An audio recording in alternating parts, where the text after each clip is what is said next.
आता आपण सप्तशृंगी गडावर पोहोचलो आहोत. आता आमचा ट्रक आणि रथ कमानीच्या आतमध्ये गेला आहे. हे बघा आम्ही चाललोय आई सप्तशृंगीच्या दर्शनाला.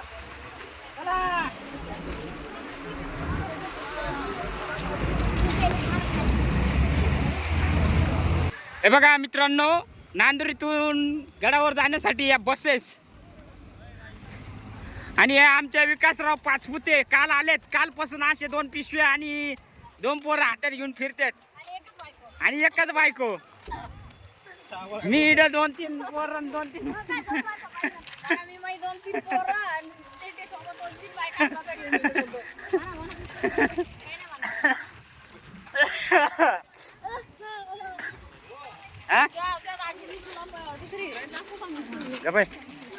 माहिती नाही तसं काही मला. हे बघा मित्रांनो, आता आमचा